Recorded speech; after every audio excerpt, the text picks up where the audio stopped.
Dice la palabra del Señor: en el año que murió el rey Uzías, vi yo al Señor sentado sobre un trono alto y sublime, y sus faldas llenaban el templo. Por encima de él había serafines, cada uno tenía 6 alas, con 2 cubrían sus rostros, con 2 cubrían sus pies, y con 2 volaban. Y el uno al otro daba voces diciendo: Santo, santo, santo, Jehová de los ejércitos, toda la tierra está llena de su gloria. Y los quiciales de las puertas se estremecieron con la voz del que aclamaba, y la casa se llenó de humo. Entonces dije: ay de mí, que soy muerto, porque siendo hombre inmundo de labios y habitando en medio de pueblo que tiene labios inmundos, han visto mis ojos al Rey, Jehová de los ejércitos. Y voló hacia mí uno de los serafines, teniendo en su mano un carbón encendido, tomado del altar con unas tenazas. Y tocando con él sobre mi boca, dijo: he aquí que esto tocó tus labios, y es quitada tu culpa, y limpio tu pecado. Después oí la voz del Señor que decía: ¿a quién enviaré y quién irá por nosotros? Entonces respondí yo: heme aquí, envíame a mí. Y dijo: anda y di a este pueblo: oíd bien y no entendáis, ved por cierto, mas no comprendáis. Engruesa el corazón de este pueblo y agrava sus oídos y ciega sus ojos, para que no vea con sus ojos, ni oiga con sus oídos, ni su corazón entienda, ni se convierta y haya para él sanidad. Y yo dije: ¿hasta cuándo, Señor? Y respondió él: hasta que las ciudades estén asoladas y sin morador, y no haya hombre en las casas, y la tierra esté hecha un desierto, hasta que Jehová haya echado lejos a los hombres y multiplicado los lugares abandonados en medio de la tierra. Y si quedare aún en ella la 10ª parte, ésta volverá a ser destruida. Pero como el roble y la encina, que al ser cortados aún queda el tronco, así será el tronco, la simiente santa. Oremos. Te damos gracias, Señor, por tu palabra. Pedimos, Señor, sabiduría de lo alto para leerla, para entenderla, para escucharla. Pedimos, Señor, que tu Espíritu Santo nos ayude a tenerla en nuestro corazón y a llevarla a cabo. Gracias, Señor. Enséñanos, instrúyenos a través de tu palabra, en el nombre de Jesús. Amén. Ocupen sus lugares, hermanos.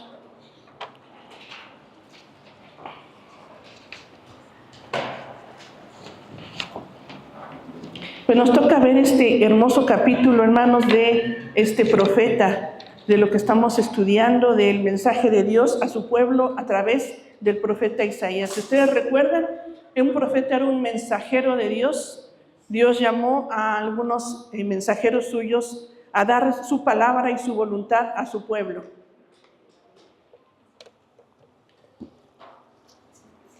Un pueblo con necesidades, como ustedes saben, y hemos estado estudiando en la palabra del Señor. Y aquí el profeta Isaías tiene un evento, tiene aquí una visión de Dios, porque dice el título del capítulo que es una visión y un llamamiento que Dios le hace. Para este capítulo él ya había empezado a predicar, porque dice Isaías 1:1, que ya lo hemos leído, que Isaías profetizó en el tiempo de 4 reyes. ¿Quién se lo sabe? Uzías, su hijo Jotam, el hijo de Jotam, que era el malvado rey Acaz, y después el rey Ezequías. Y dice ahí que Isaías tuvo este ministerio extenso de predicación. Entonces ella predicaba, pero este evento marca su vida, esto que él tuvo, esta visión, este llamamiento, marca su vida. Y nosotros, hermanos, tenemos también llamamiento de Dios. En alguna ocasión ya hemos dicho que Dios nos llama principalmente a 2 cosas importantes. Número 1, nos llama a la salvación. Nos llama a conocerle, a poder aceptar a nuestro Señor Jesucristo en nuestro corazón para poder ser salvos, para pasar de muerte a vida, de las tinieblas a la luz de Dios, ahora la vida eterna, la vida abundante. Entonces, Él nos llama a la salvación. ¿Cuántos de nosotros ya aceptamos ese llamado? Amén. Y si no, está la invitación para los que no han aceptado a Cristo en su corazón. Esa es la primera invitación. Pero tenemos aquí el segundo llamamiento, el llamamiento a servirle. Todos los que ya venimos con el Señor, ya somos cristianos, ya somos salvos, tenemos que servir ahora a Dios, tenemos que hacer discípulos, tenemos que extender el reino de Dios. Y ese es el llamado que Dios nos hace a través de esta palabra. Dios le hizo este llamado al profeta Isaías.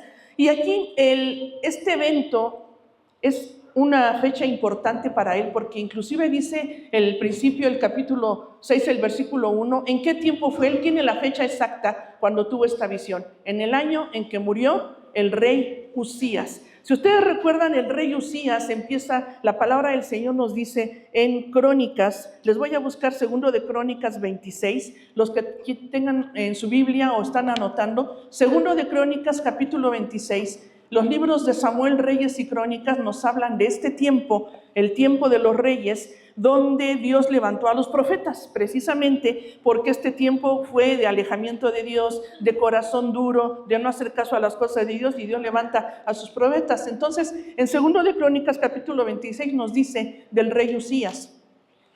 Este rey dice que empezó haciendo lo correcto delante de Dios. Muchos reyes empezaban, bueno, no muchos, pocos reyes empezaban bien y luego se desviaban. Y fue el caso de Usías. Usías tuvo un reinado muy largo, él empezó a reinar muy joven, a los 16 años. Hubo reyes que por las circunstancias los aventaron jovencitos, y uno que otro niño, como el rey Josías. Fue un rey niño y algunos jóvenes, y Usías empezó muy joven a gobernar a los 16 años, pero gobernó 52 años en Jerusalén, en el reino del sur. Entonces dice que fue un rey que empezó haciendo lo recto, Dios lo prosperó, Dios le dio fama, Dios le dio prosperidad material al reino, Dios permitió que hubiera tecnología en Israel, en el reino del sur, pero también hubo necesidades espirituales. Así como había la prosperidad en lo material para el reino, hubo necesidad, corrupción espiritual, enfriamiento espiritual, desobediencia a la palabra. Y vean lo que dice segundo de Crónicas 26. Les voy a leer algunos versículos nada más, del 16 en adelante. Dice, hablando de Usías, mas cuando ya era fuerte, su corazón se enalteció para su ruina, porque se rebeló contra Jehová su Dios, entrando en el templo de Jehová para quemar incienso en el altar del incienso. ¿Le tocaba a él quemar incienso? No, ¿quiénes eran? Los sacerdotes, dice el versículo 17. Y entró tras él el sacerdote Azarías, y con él 80 sacerdotes de Jehová, varones valientes, y se pusieron contra el rey Usías y le dijeron, no te corresponde a ti, oh Usías, el quemar incienso a Jehová, sino a los sacerdotes hijos de Aarón, que son consagrados para quemarlo. Sal del santuario, porque has prevaricado, y no te será para gloria delante de Jehová Dios. Dios había establecido que los únicos que se hacían cargo de las cosas del templo eran los sacerdotes. Y si Dios lo había dicho, tenía que respetarse, porque Dios es un Dios de orden y tenemos que obedecer. Y Usías se le hizo muy fácil, se enalteció. Yo ya soy el rey aquí de tantos años, de tanta prosperidad. El reino ha crecido por mí. Entonces, cállense. Así por ahí hay una frase que dicen a los jóvenes, y te callas. Ajá. Así les dijo Usías a los demás, y te callas, ¿no? Y entonces dice el versículo 19, entonces Usías, teniendo en la mano un incensario para ofrecer incienso, se llenó de ira, se enojó.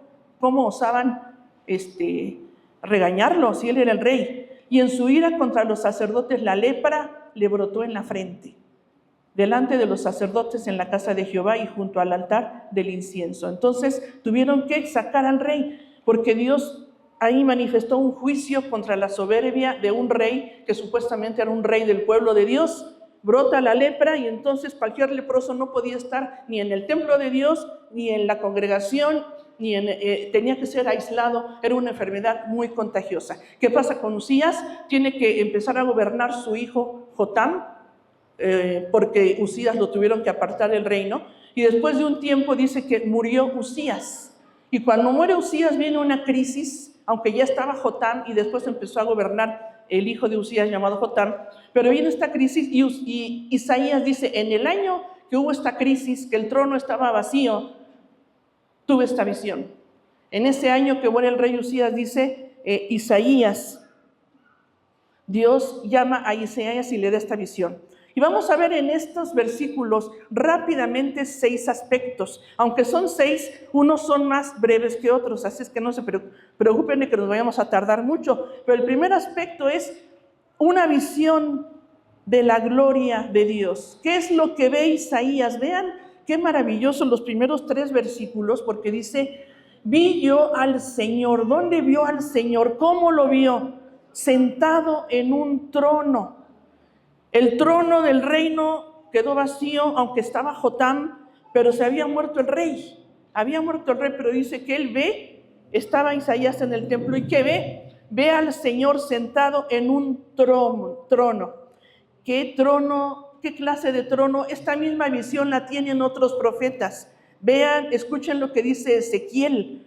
Cuando Dios llama al profeta Ezequiel, y él tiene una visión también, dice Ezequiel 1:26, los que están anotando Ezequiel 1:26. Ezequiel vio un trono que parecía de piedra de zafiro, y sentado uno semejante a hombre. Ezequiel también vio ese trono. ¿Qué ve Juan en el Apocalipsis? Juan en el capítulo 1 tiene una visión, ve al Señor, lo ve de una manera poderosa, grande, ve al alfa y al omega, el principio y el fin. Y dice el capítulo 4, un trono establecido en el cielo y uno sentado en ese trono. Dice Apocalipsis que había en ese trono un arco iris, había alrededor, enfrente, 24 tronos. ¿Quiénes son los 24 tronos? 24 ancianos. 12 son las tribus de Israel y 12 son los apóstoles. Y eso es lo que ve Juan, el trono. Y dice que había en ese trono que ve Juan truenos y relámpagos, y enfrente un mar de vidrio y coronas en los 24 ancianos. O sea, es majestuoso. Ese mismo trono lo ve Isaías y dice, vi al Señor sentado en un trono alto y sublime, y sus faldas de su vestidura llenaban el templo. Dice aquí la palabra llenaban, y repite aquí más adelante los versículos cuando decían los serafines, toda la tierra está llena de su gloria. Ahora, él ve la gloria de Dios, ve al Señor de esta manera. ¿Y saben qué significa gloria? ¿Qué significa la gloria de Dios? ¿Qué significa la gloria de algo? Glorioso. Su majestad, su poderío, su brillo, su esplendor, soberanía, todo lo que Dios es, o sea, todo lo que Dios es, su brillo, es la gloria de Dios. Y entonces Isaías dice, vi al Señor, sus faldas llenaban el templo, dice, y por encima, ¿qué vio? Además, versículo 2, había seres ahí vivientes que eran los serafines. ¿Qué son los serafines? Son unos ángeles. Ustedes saben que la Biblia nos habla de estos seres espirituales creados por Dios. Ustedes han escuchado de ángeles, de querubines, de serafines, Entonces, aquí Isaías ve estos seres que se llaman serafines. ¿Cómo los vio? Tenían 6 alas.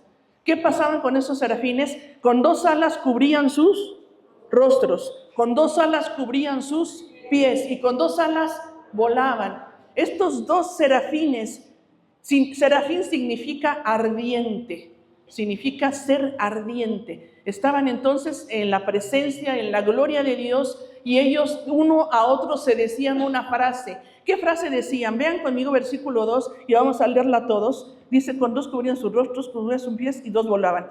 Versículo 3, y el uno al otro daba voces diciendo, todos juntos, Santo, Santo, Santo, Jehová de los ejércitos, toda la tierra está llena de su gloria. ¿Qué decían el serafín? Se decían uno al otro de una manera alternada. Decían, Santo, Santo, contestaban, Santo, toda la tierra está llena de su gloria. Jehová de los ejércitos. ¿Sabe qué quiere decir 3 veces santo?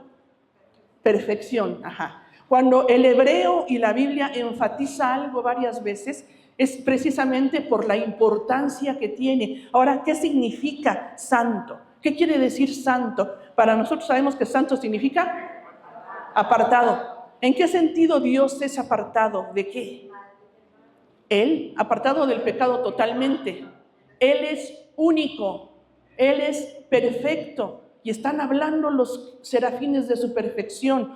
Estos seres vivientes también los vio Ezequiel. En la visión que Ezequiel tuvo, dice que Ezequiel también vio unos seres vivientes. Ezequiel 1:14, no lo lean, dice Ezequiel 1:14, que eran 4 seres vivientes, los describe y dice que en esos seres también eran como relámpagos, por eso significa ardientes. Y ve entonces estos seres, y Juan también en Apocalipsis lo ve. Vean lo que dice Juan 4:8. Juan 4:8 también nos habla de que el apóstol Juan tiene esta visión del trono de Dios y ve 4 seres vivientes. Les voy a leer Juan 4:8. Y los 4 seres vivientes tenían cada uno 6 alas, y alrededor y por dentro estaban llenos de ojos. ¿Qué significa esto? Es sentido figurado. Juan lo vio como unos seres vivientes con muchos ojos, pero recuerdan que está lleno Apocalipsis del lenguaje figurado. ¿Qué significa? El conocimiento, el conocimiento de Dios. Y dice, no cesaban día y noche de decir, santo, santo, santo es el Señor Dios Todopoderoso, el que era, el que es y el que ha de venir. Lo mismo ve Juan en Apocalipsis, lo que está viendo aquí Isaías. Y entonces esta es la perfección de Dios. El 3 veces santo es que es único, que es perfecto, que no hay otro como Él. Él es santo, apartado de todo lo malo y todo el pecado. ¿Quién como Él? ¿Quién como nuestro Dios que es santo, que es perfecto? Y dice ahí también el versículo, este versículo 4, y los quiciales de las puertas del templo se estremecían. ¿Recuerdan ustedes cuando habla la Biblia de que se estremece la tierra o algún lugar por el poder de Dios, aparte de Isaías? ¿Recuerdan ustedes? Éxodo, por ejemplo, dice que cuando Dios dio la revelación de la ley en el monte Sinaí, ¿qué pasó con el monte?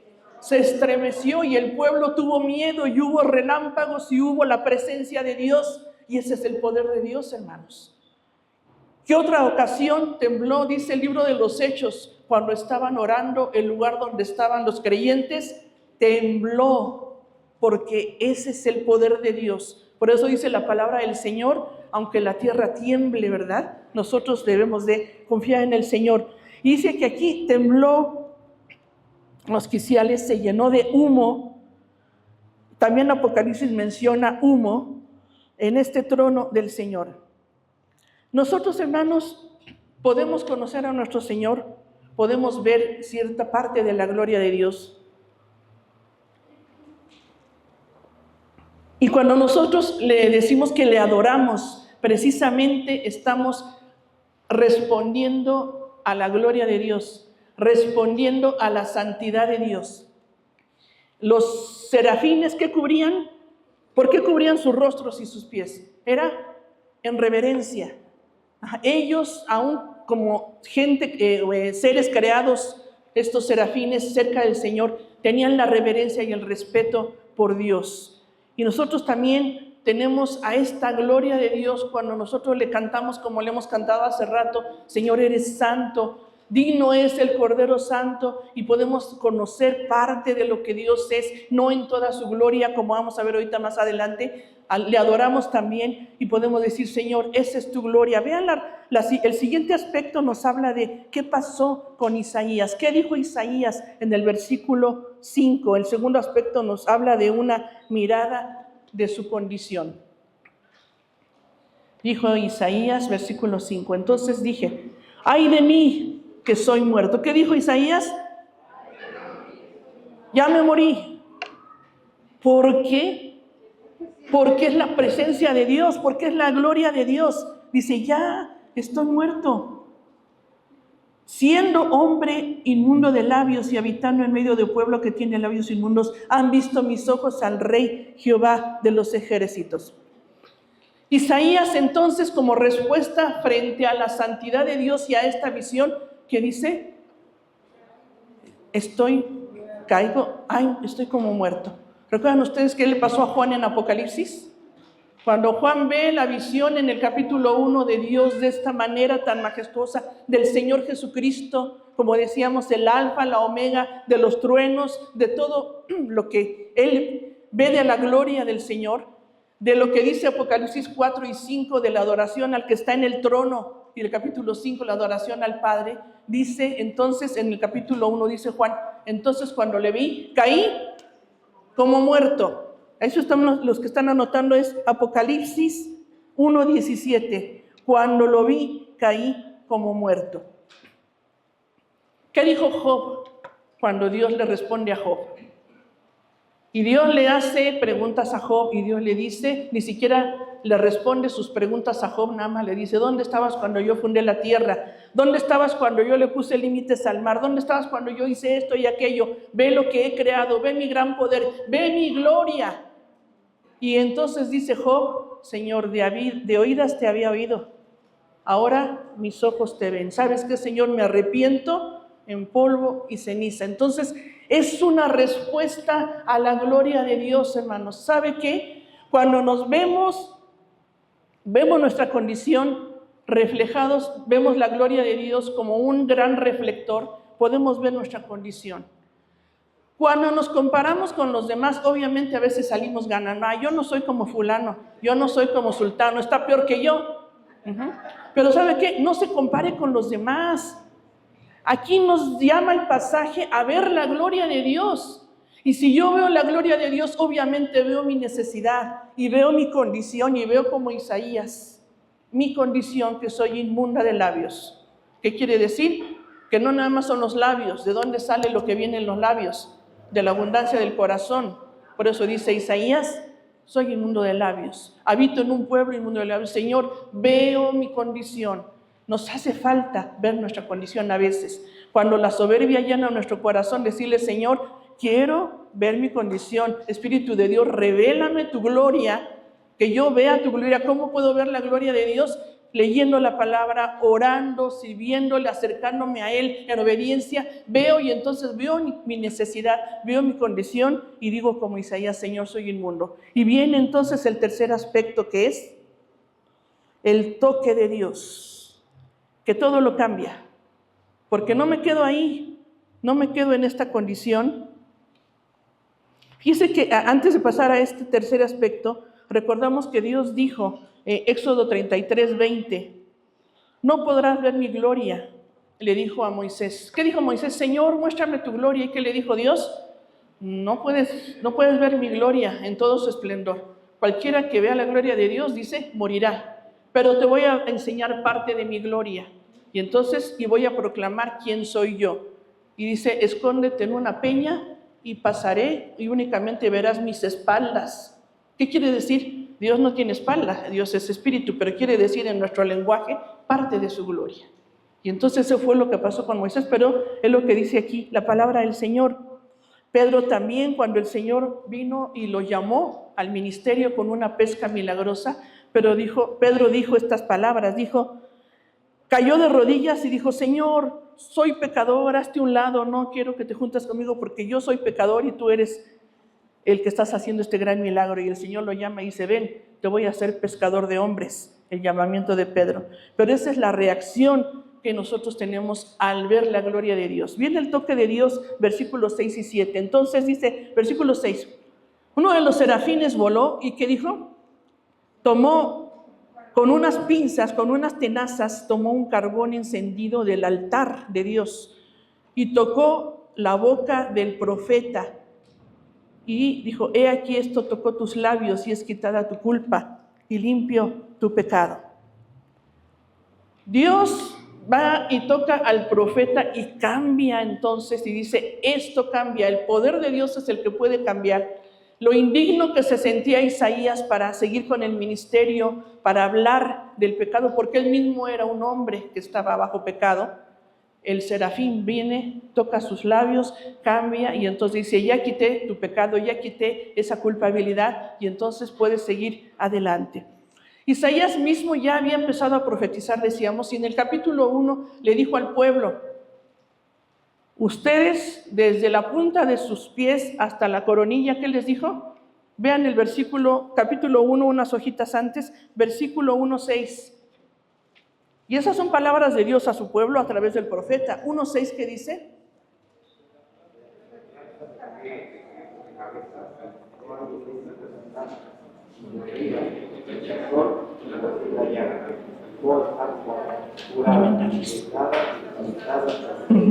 Les dice Dios al pueblo a través del profeta. Ustedes, pueblo, desde sus pies hasta la coronilla, ustedes son una llaga podrida. Hay un canto antiguo que se llama La llaga podrida. ¿Alguien lo ha escuchado? Ah, sí, el hermano Pedrito y yo pues somos de que crecimos con ese tipo de música, ¿verdad? Una llaga podrida era mi vida y perdida entre la basura tú me encontraste. Un día se la cantamos, hermano Pedro, a la congregación. Pero dice aquí duramente las palabras del Señor a su pueblo. Ustedes desde las pies hasta la cabeza son podrida llaga. Y Dios le dice al pueblo en el capítulo 1, ya no quiero sus sacrificios porque son de hipocresía. Vienen ustedes así, ay, alabado sea el Señor, y traigo y no cambia la vida, y no cambia el corazón, y no cambia la familia, y sigo siendo bien perrucha con el marido, no con el hermano, güey, yo no. Y sigo sin cambio de vida. ¿Sabe qué? Ese no es el evangelio. Y Dios le dice esto, pero le dice en el versículo 18, venid luego, dice Jehová, y estemos a cuenta. Si vuestros pecados fueren como la llaga, no, como la grana, perdón, como la nieve serán emblanquecidos. Si fueren rojos como el carmesí, vendrán a ser como blanca lana. Y esto en el capítulo 6, Dios le dice a Isaías, a través de ese toque que los serafines hacen de parte de Dios para él, es quitada tu culpa, es borrado tu pecado. Así es Dios. Venimos delante de él, hermanos, estemos a cuentas con Dios, estemos a cuentas y sirvámosle con manos limpias, con corazón limpio, vivamos para Dios de esa manera. Y entonces cuando toca el serafín a Isaías, ¿qué dice? Vamos al siguiente aspecto, el número 4, versículo 8. Después oí la voz del Señor que decía, ¿a quién enviaré y quién irá por nosotros? Entonces respondí yo, heme aquí, envíame a mí. Fíjese aquí estos dos aspectos, en este versículo vamos a abarcar dos aspectos. La pregunta de Dios, una pregunta de Dios, ni siquiera se dirige directamente a Isaías, no le dice, a ver Isaías, ¿a quién voy a enviar? ¿O quieres ir? Ya toca tu vida, ya te estoy mostrando mi gloria. ¿Quieres continuarle con el ministerio que no iba a ser fácil? No, el Señor dice, ¿a quién enviaré? Porque esa misma pregunta Dios la sigue haciendo. ¿A quién enviaré a predicar? Es que mi hermano está en lugar del mundo, no tiene el conocimiento de Dios. ¿A quién enviaré? ¿A los misioneros? Bueno, pero si Dios nos está llamando a nosotros. Y si no, apoyamos a los misioneros. Hermanos que en tal lugar y que mi familia y no sé qué, ¿a quién enviaré? ¿A quién enviaré? ¿Y quién irá? Fíjense cómo dice Dios en plural. ¿Quién irá por nosotros? Porque dice algunos comentaristas que igual que en Génesis, donde dice hagamos al hombre a nuestra imagen, que está refiriéndose al Dios Trino, Padre, Hijo y Espíritu Santo, que aparece también desde el Antiguo Testamento. Ese es el Jehová del Antiguo Testamento, son los tres. No son nada más el Padre, son los tres. Y dice aquí, ¿quién irá por nosotros? Porque Dios sigue llamando, Dios nos sigue llamando. Por eso decíamos, tenemos un llamado a servirle, hermanos. Tenemos un llamado al ministerio. Es que yo no sé, es que yo no puedo hablar en el radio, que por cierto los hermanos de radio están predicando la palabra ahí. Es que yo no sé hacer esto, es que, ¿sabe qué? Dios nos llama a servirle. La gran comisión, ¿para quién es? Diga, es para mí. La gran comisión es para mí. No diga, es para ti, no. Es para usted. La gran comisión es para mí, donde el Señor dijo, vayan y hagan discípulos a todas las naciones. Y bautícenlos y enséñenles todas las cosas que yo les he mandado. Eso es para todos los que ya estamos recibiendo la bendición de Dios, ya estamos en la gracia salvadora del Señor. Tenemos que hablar. Y no necesitamos un gran curso de evangelismo, ni cubrir todas las materias de instituto con lo que nosotros sabemos, con platicar nuestro testimonio. Hay hermanos que han dicho muy hermosamente que cuando ellos se convierten, luego empezaron a compartir su breve testimonio. Y decían, así yo vine y yo tenía esta necesidad y mira, Dios me ha tocado y así vamos predicando la palabra y estamos cumpliendo la gran comisión. ¿A quién enviaré? ¿Y sabe qué responde Isaías? ¿Se tardó en pensarlo? No. Usted compara el llamamiento, por ejemplo, de Moisés y vemos las excusas de Moisés. Moisés fue grande. En el Antiguo Testamento vemos que es un personaje importantísimo y para el pueblo judío. Pero Moisés dijo, ay Señor, no sé hablar, soy torpe de lengua, por eso decían que era tartamudo. Señor, ¿cuál es tu nombre? Señor, no me van a creer. Ay, Señor, mejor envía otro. Y que dijo, Señor, en todas las excusas Dios le dio respuestas. Dios le dijo, voy a estar contigo, no te preocupes, diles mi nombre, yo soy. te envió. Y al final dije, bueno, voy a mandar a tu hermano mayor que te acompañe, él va a ser tu vocero. Vemos otros llamamientos, ¿no? Pero vemos aquí a Isaías que respondió. ¿Qué dijo? Heme aquí, envíame a mí. Cuando Dios nos llama a servir, no se ponga sus moños. Ay, pues déjame pensarlo. Pues yo luego le digo, luego le hablo, hermana. Yo le digo, sí. No, ¿sabe qué? A Dios, Dios no nos ruega. Dios nos invita con amor y ha puesto talentos y dones, pero ¿sabe qué? No hay que ponerse sus moños para servir a Dios. A mí no me gusta nada eso. Yo amo mucho a los músicos y este no es el caso de ninguno de los del grupo de alabanza. Pero en otras iglesias donde yo estuvimos o crecimos, los músicos se ponen sus moños. Oye, que vamos a tocar en unos bautizos. No, pues es que no, me duele la manita. Y es que hay que ir a tocar unas alabanzas en un sepelio. Y no contamos luego con los benditos músicos. No, no es el caso de aquí. Pero en cualquier ministerio nos ponemos nuestros moños. ¿Y sabe qué? Hay que decir como Isaías, heme aquí, envíame a mí, Señor. ¿A quién enviaré para este ministerio? Para predicar la palabra, para hablar, para ayudar, para servir, para lavar, para limpiar, para lo que sea. Podemos decir, heme aquí, envíame a mí. Y luego viene, entonces, después de esta respuesta inmediata, viene la encomienda del Señor con más indicaciones en este último aspecto, que es los versículos 9 al 11. Le dice Dios a Isaías, anda y di a este pueblo. ¿Era un pueblo fácil de convencer? No eran una perita en dulce. Tanto el pueblo del sur, que era Judá, al que predica Isaías, como el pueblo del norte, habían endurecido su corazón por décadas. Se habían alejado de Dios y no iba a ser fácil. Esta encomienda a Isaías, la misma que a los otros profetas, tenía entonces su reto. ¿Qué era el reto para Isaías? Que él tenía que predicar, pero que el pueblo no iba a hacer caso. Vean cómo lo dice Dios, que este pasaje se repite en el Nuevo Testamento. El Señor Jesucristo lo repite, ahorita lo vamos a ver. Dios le dice, ve y di a este pueblo. Oigan bien, pero no entiendan. Vean, por cierto, pero no comprendan. Si yo les dijera eso, ustedes harían el ministerio con esa... ¿No, verdad? Hermanos, van a dar ustedes clase a los discipulados, pero no van a entender, No es esta iglesia. Los hermanos de aquí sí entienden. Oiga, si me están diciendo que así me va a ir, no le entro. Si yo voy a predicar y nadie va a entender, pero aquí Dios le está diciendo a Isaías, esto va a ser el escenario, tú tienes que dé el mensaje, tú tienes que hablar de estos 4 elementos que los profetas tenían en su predicación. Hermanos jóvenes, hace 8 días los vimos, hermanos jóvenes que tomaron nota. ¿Cuáles son los 4 elementos de la predicación profética? Número 1, número 2, número 3 y número 4. Ya aquí. Denuncia del pecado, llamado al arrepentimiento, advertencia de juicio y promesa de la salvación. Muy bien, Jackie.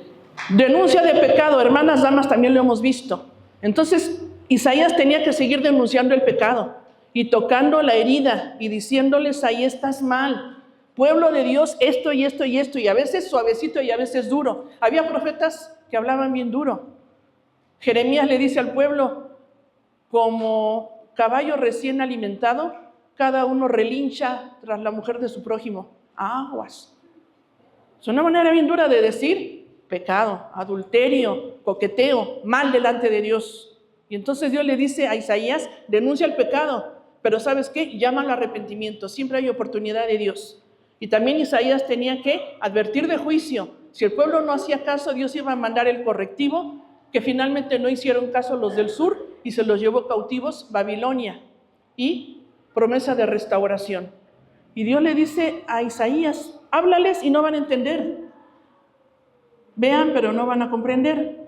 Engruesa el corazón de este pueblo y agrava sus oídos, ciega sus ojos para que no vea con sus ojos, no oiga con sus oídos, ni su corazón entienda, ni se convierta y haya para él sanidad. Esta frase está hablando de precisamente lo que iba a pasar, lo que pasó en el ministerio de Isaías, lo que pasó con Jeremías. Jeremías también no tuvo ni un convertido. Nadie le hizo caso, pero Dios le dice, tú tienes que anunciar, tú tienes que denunciar, tú tienes que seguirle. y lo anima, y también con Isaías. Y esto también, como decíamos, lo menciona el Señor Jesucristo. Les voy a leer lo que dice Mateo 13, del 13 al 15. Mateo 13, del 13 al 15. ¿Cómo les dice el Señor Jesucristo a sus discípulos? Por eso les hablo a la multitud por parábolas, para que viendo no vean, y oyendo no oigan, ni entiendan, de manera que se cumpla en ellos la profecía de Isaías. Porque los discípulos dijeron: Señor, no entendemos, y el Señor les explicaba: a ver, ¿qué quisiste decir? Y el Señor les hablaba. Y dice: pero a la gente les hablo porque la condición del corazón es que está endurecido. Y cuando hay un corazón endurecido, no va a hacer caso. Hay que orar más. ¿Se ha topado usted con gente bien endurecida? Y por más que uno le dice, no hace caso. Entre cristianos y no cristianos, porque la gente que no tiene a Cristo en su vida, dice la palabra del Señor que el enemigo ciega su entendimiento. Pero encontramos también cristianos bien necios y que tienen corazón también endurecido. Hay que orar, pero nos encontramos con eso, que se les dice y como si no oyeran. Ven y como si no vieran, y no entienden, y entonces no puede haber el efecto de conversión y de sanidad, porque eso es lo que pasa. Y le pregunta Isaías al Señor: Señor, ¿hasta cuándo? ¿Hasta cuándo tengo que predicar? Vean lo que dice el versículo 11. ¿Hasta cuándo, Señor? Y el Señor respondió: hasta que las ciudades estén asoladas. Tú sigue predicando hasta que venga el cautiverio. De hecho, él tenía que seguir predicando todo el tiempo que Dios le dijera. Tú sigue predicando hasta que ya esté todo desierto, Dios haya echado fuera a los hombres, etcétera. Todo lo que dice estos versículos le está diciendo Dios en versículos 11 al 13. Tienes que seguir predicando, pase lo que pase. No importa si no hacen caso, tú síguele. Lo mismo le dijo Dios a Ezequiel. Vean lo que dice Ezequiel, se los leo. Ezequiel 2:7. Ezequiel 2:7. Les hablarás pues mis palabras a mi pueblo, escuchen o dejen de escuchar, porque son muy rebeldes. Escuchen o dejen de escuchar. Hay un libro muy bonito que mi suegra me prestó, que se lo regalaron en Colombia, que se titula así, que lo hemos usado ahora para la célula con Rosy. Abby lo usó en algún día para célula también. Tiene lecciones muy hermosas y se titula así: escuchen o dejen de escuchar. ¿Qué quiere decir? Yo sigo predicando, yo sigo hablándole. Si ya no me quiere hacer caso, lo dejo un tiempo, oro, pero tengo que seguir predicando. ¿Sabe qué, hermano? Es muy fácil desanimarse cuando no nos hacen caso. Yo quise proponer esto y no me hicieron caso, ya no juego. Yo quise enseñar, no, ya no. Yo estaba predicando y la iglesia no hizo caso, pues ya mejor me voy. Mejor ya me cambio de ministerio, mejor voy a hacer otra cosa. Es fácil desanimarse cuando la gente no hace caso. ¿A cuántos, hablando de la palabra del Señor, nos han aventado el folleto, nos han golpeado, nos han cerrado la puerta en la cara? A mi esposo y yo nos ha tocado varios portazos en nuestra vida. Un día les platicamos nuestro testimonio de todo eso. Se siente feo, pero no hay que desanimarse. Entonces, ¿hasta cuándo, Señor, voy a predicar? Sigue, tú habla, tú escuchen o dejen de escuchar, sigue hablando del mensaje. ¿Sabe qué? Este llamamiento es para nosotros. Esta palabra es para nosotros. Esta visión de la gloria de Dios es para nosotros, porque estamos ante un Dios santo, santo, santo, perfecto. Y ante ese Dios veo mi condición y veo quién soy y veo cómo fallo. El único perfecto es Él. Pero veo que Dios me perdona, me capacita a pesar de quién soy y me quiere usar para su gloria. Así es Dios. Oramos.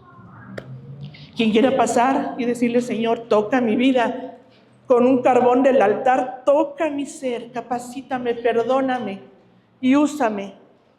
¿A quién enviaré? Que usted pueda decir: heme aquí, Señor. Envíame a mí. Heme aquí, envíame a mí, Señor. Señor, te alabamos, Padre, en esta hora. Te damos a ti la honra, la gloria, la alabanza. Qué maravilloso, Señor, ver en tu palabra cómo tú te revelas, cómo tú muestras tu gloria, no nada más en la creación, en lo que tú has hecho. Muestras quién eres, Señor, a tus siervos. Y nosotros podemos conocer esa gloria a través de tu palabra. Cuando tú te revelaste, Señor, a tu siervo Moisés, qué maravilloso saber que tú eres un Dios perdonador, grande y misericordioso. Cuando tu siervo Ezequiel vio tu gloria y tu trono, cuando tu siervo Juan en el Apocalipsis tuvo esta revelación, y ahora, Señor, que vemos la visión del profeta Isaías de un trono glorioso, de estos seres ardientes que proclamaban tu santidad, que decían: Santo, Santo, Santo, Jehová de los ejércitos, el vencedor. Toda la tierra está llena de tu gloria. Así nosotros ahora, Señor, venimos delante de ti, reconociendo, Señor, tu gloria, pero viendo nuestra necesidad. Tú sabes el corazón de los que estamos aquí. Que no haya corazones endurecidos, Señor, sino que seamos sensibles y que veamos, Señor, nuestra miseria, porque tú tomas en tu corazón, en tu gran corazón, nuestra miseria. Tienes misericordia de nosotros, tocas nuestra vida, nos perdonas, nos transformas, nos capacitas para tu obra, para predicar, para enseñar, para testificar, para servirte en los ministerios en los que tú nos estás llamando, Señor. Y sigues preguntando: ¿a quién enviaré? ¿A quién enviaré y quién irá a llevar el mensaje y a extender tu reino? Y nosotros queremos responder: heme aquí, Señor, envíame a mí, toca nuestro corazón. Señor, sabemos que a veces el ministerio no es fácil, que mucha gente no quiere entender, Señor, como tu pueblo había endurecido su corazón.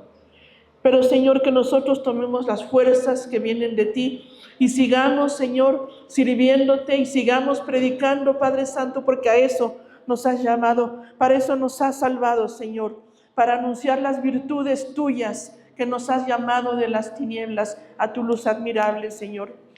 Gracias, Padre. Gracias, Señor, por tu palabra.